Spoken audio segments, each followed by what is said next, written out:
所以说穿了嘛，不管个人或国家，你想过得好，你要不然就像挪威一样拼爹，不然你就像新加坡一样拼命，不然就找个现成的干爹，跟干爹一起霸取其他国家的资源。国家富强，关键是在掠夺。像是这个印第安人的迁徙，当时欧洲人他们到了美洲去，把印第安人屠杀嘛，然后拿到这么多的土。那经济上的兼并呢，就是透过科技跟资本去对科技落后的地区做劳力的压榨跟资源上的掠夺。了解这个内在核心以后，再去检视一下那些所谓的富裕国家，你就会发现十有八九的富强都来自掠夺。这些国家除了新加坡以外，通通都是靠着跨国企业跟金融产业丰富的天然资源致富。这当中的例外就是新加坡的民主排名第70名，但上面的那一堆国家比新加坡的富强程度，你大概就可以了解民主跟富强之间的关联性。Ladies and gentlemen, welcome the host. 我今天不聊选举，我们来聊点轻松的。今天的主题叫能带来富强的不是民主，是掠夺。那很多人歌颂西方传来的这种选票式民主制度，不断的造神，觉得说这些欧美国家之所以会有那么高的人均 GDP 跟人均收入，以及这么稳定的国家环境，都是因为民主。但真相其实不是这样，国家富强关键是在掠夺。掠夺分两种，一种是过去完成式，一种是现在进行式。过去完成式的掠夺其实就是一个国家的先天资源的多寡，包括国土的大小啊、天然资源等。那这些是这个国家的祖先掠夺来，被子孙继承下来的，因为已经完成掠夺，就被视为合法以及合乎道德的拥有，但是就其根本依旧是掠夺。像是我这个第2页的图片是印第安人的迁徙嘛，当时欧洲人他们到了美洲去，就是把印第安人屠杀嘛，不然就是叫他们迁走嘛，然后拿到这么多的土地嘛，这就是掠夺。现在的世界几乎没有什么国家是由当地真正的原住民所统治，即使有，也绝非真正原始社会里面第一波原住民，都已经经过小部落互相征战、兼并大部落的过程。现在进行式的掠夺又分两种，一种是武力，一种是经济。武力的掠夺很容易了解，我就不讲了。那经济上的兼并呢，就是透过科技跟资本去对科技落后的地区做劳力的压榨跟资源上的掠夺。而这种掠夺的执行团体不是军队，而是所谓的跨国企业。了解这个内在核心以后，现在再去检视一下那些所谓的富裕国家，你就会发现十有八九的富强都来自掠夺。这个图表是2022的人均 GDP， 我们可以看到它的排名，第一名是卢森堡，第二名是瑞士、爱尔兰、挪威、美国、丹麦、冰岛、新加坡、澳洲、卡达。那这些国家呢，除了新加坡以外，通通都是靠着先起步而成的跨国企业跟金融产业致富，不然的话就是有丰富的天然资源。那这10个当中的例外就是新加坡的民主排名。新加坡民主排名，请大家看一下第4页。第4页还倒退，看到吗？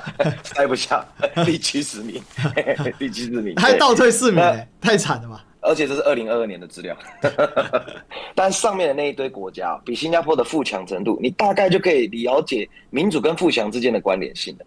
然后第5页，这第5页呢是这10个国家的国土大小、人口以及人口密度的比较。对，我们就拿上海跟台北比嘛。这些国家其他国家其实就是所谓的大国寡民，像澳洲，它人口密度低到每平方公里只有 3.3 个人，在第9项，这样的国家国民人均天然资源怎么可能不多？这么丰沛的天然资源给这么少的人享用，要不富裕有可能吗？那你除了新加坡以外，这10个国家的人口密度都比上海起码少了10倍，更不用跟台北比较了。那像挪威跟丹麦，它是有北海油田。根据维基上显示，挪威虽然不是 OPEC 成员，但挪威是世界第3大石油的输出国，它的输出量仅次于沙烏地阿拉伯跟俄罗斯。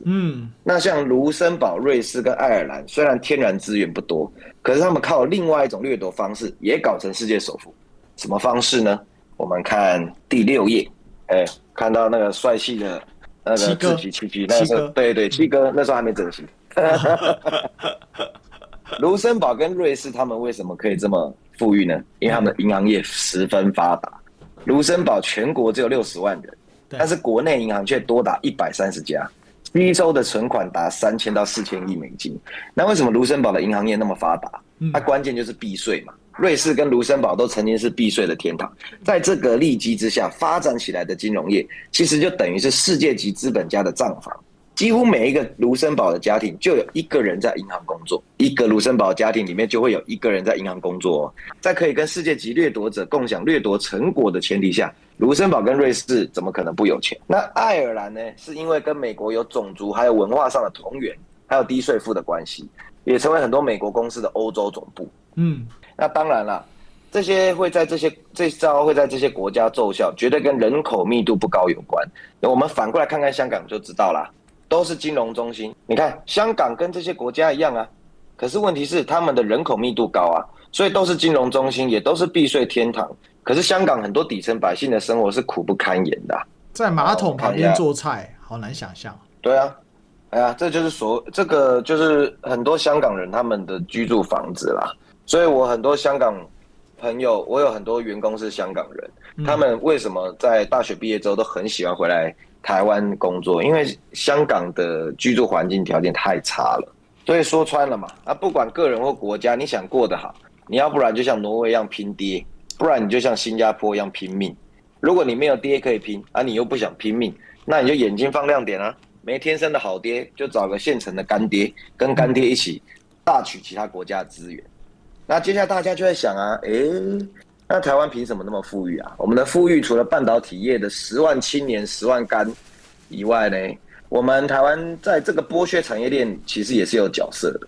这里日前遭媒体披露，来自乌干达的外籍学生沦为过劳黑工。对啊，我们今天要执行一个公务，好，这清楚。我们接受检察官指挥，好，这个想吹冷气得付400元的电费，让所有怒气一次爆发。冷气的他要抽400，对不对？是每个人还是一个人？每个人100多人一起吹觉。那各位看完刚刚那2支新闻影片，你们就会惊讶的发现，原来自由、平等、民主的台湾，竟然在剥削乌干达的年轻人。